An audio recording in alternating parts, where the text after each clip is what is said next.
Egalitarianism by Kayla Aguilar, Diana Medina. Elizabeth Acosta. and Uraldi Soto. What really is egalitarianism?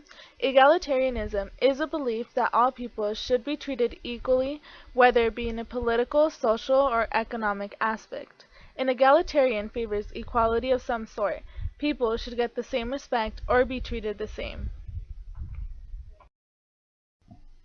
One of the earlier traces of egalitarianism comes from the beliefs of philosopher John Locke, the idea that all men should have the right to life, liberty, and property.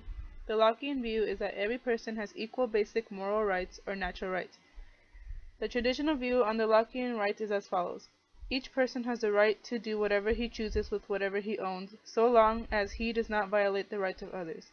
Later, his idea of all men having natural rights influenced Thomas Jefferson's ideas, which helped shape the Declaration of Independence. After the win of the American Revolution, Americans began a new idea of independence. In 1776, the Declaration of Independence was signed, stating that all men are created equal and must attain certain inalienable rights. With this new idea of equality, people began to seek their own. Following our now new independence, the Union was left with a shaky government. In 1787, the Constitutional Convention was held. At the end of it, our new Constitution was formed. Our new form of government left room for amendments to be done. The Constitution has been revised several times to accommodate to egalitarian ideals. However, the Constitution was not originally in favor of equality for all. For example, slaves were not considered humans, but property. They were very small step above livestock. The Constitution did not include the Bill of Rights, nor did it have a true definition for citizenship.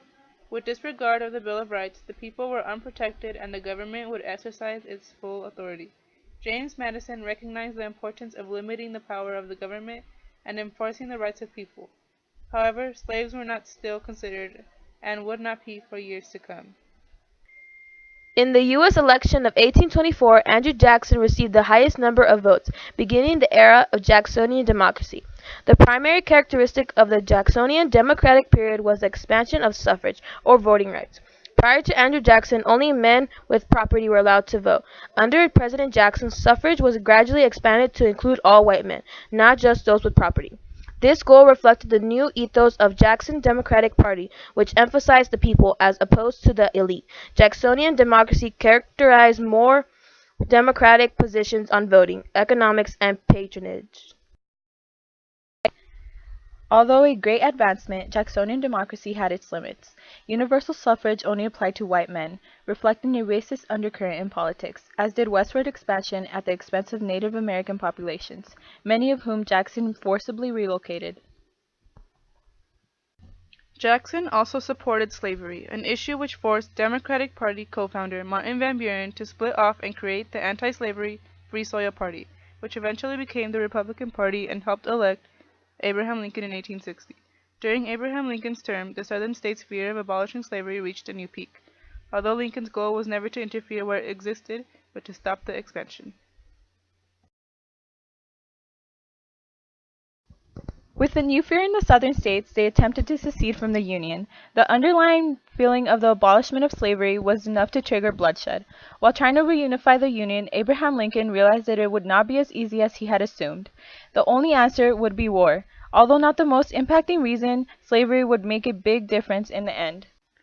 Post-Civil War, the Civil Rights Act of 1866 was established. This act was the first United States federal law to define U.S. citizenship and affirm that all citizens were equally protected by the law. It was mainly intended to protect the civil rights of African Americans in the wake of the Civil War. In 1868, the 14th Amendment was passed. Its goal was to ensure that the Civil Rights Act passed in 1866 would remain valid, ensuring that all persons born in the United States, excluding Indians not taxed, were citizens and were to be. This amendment defined the definition of citizenship. It also said that no person was allowed to be deprived of life, liberty, or property without due process of law, and also ensured that no person could be denied equal protection of the law. Law in its many forms, such as the Declaration of Independence, the Constitution, and the state law, has played a critical role in our current views of egalitarianism. Thanks for watching. Goodbye. Goodbye. Goodbye. Goodbye. Goodbye.